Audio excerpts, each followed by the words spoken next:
प्रिय मित्रों, आपका स्वागत है मेरे इस चैनल में।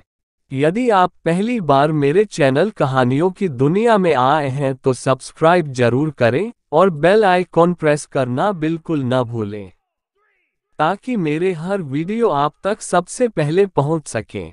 आज की कहानी है निंदा का फल। राजा पृथु एक दिन सुबह सुबह घोड़ों के तबेले में जा पहुंचे।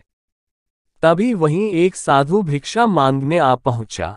सुबह सुबह साधु को भिक्षा मांगते देख पृथु क्रोध से भर उठे।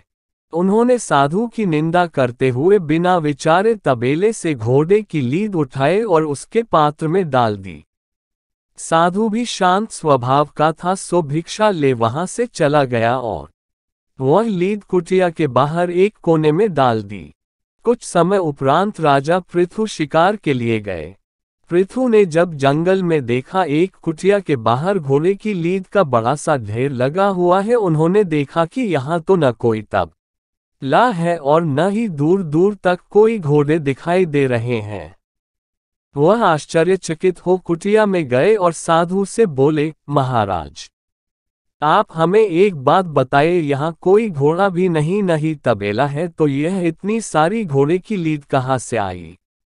साधु ने कहा, राजन, यह लीद मुझे एक राजा ने भिक्षा में दी है।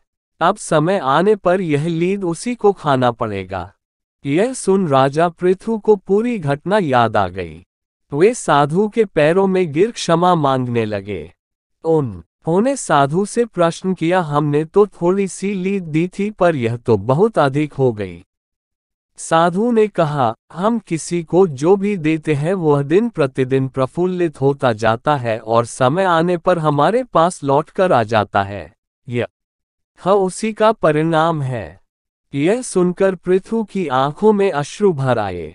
वे साधु से विनती कर बोले, महाराज, मुझे क्षमा कर दीजिए, आइंदा मैं ऐसी गलती कभी नहीं करूंगा। कृपया कोई ऐसा उपाय बता दीजिए जिससे मैं अपने दुष्ट कर्मों का प्रायश्चित कर सकूं।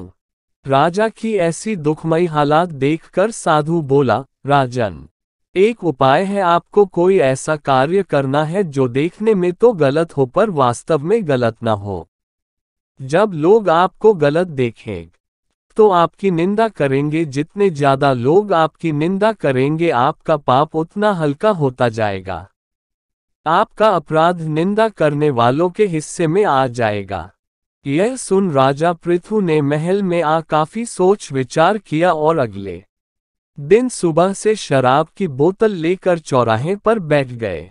सुबह सुबह राजा को इस हाल में देखकर सब लोग आपस में राजा की निंदा करने लगे कि कैसा राजा है, कितना निंदनीय कृत्य कर रहा है, क्या यह शोभनीय है, आदि आदि। ना की परवाह किए बिना राजा पूरे दिन शराबियों की तरह अभिनय करते रहे। इस पूरे कृत्य के पश्चात जब राजा पृथु पुनः साधु के पास पहुंचे तो लीद का ढेर के स्थान पर एक मुट्ठी लीद देख आश्चर्य से बोले, महाराज, यह कैसे हुआ? इतना बड़ा ढेर कहाँ गायब हो गया? साधु ने कहा, यह आपकी अनुचित निंदा के कारण हुआ है राजन। जिन जिन लोगों ने आपकी अनुचित निंदा की है, आपका पाप उन सब में बराबर बराबर बढ़ गया। जब हम किसी की बेवजह निंदा करते हैं तो हमें उसके पाप का बोझ भी उठाना पड़ता है तथा हमें अपना किए गए कर्मों का फल तो भुगतना ही पड़ता है। अब चाहे हंस के भुगते या रोकर, हम जो भी दान करते हैं वह कई गुना होकर हमारे पास लौट कर आता है। काहू को नहीं निंदिए, चाहे जैसा होए, फिर ताको बंदिए, साधु लच्छ है सोए।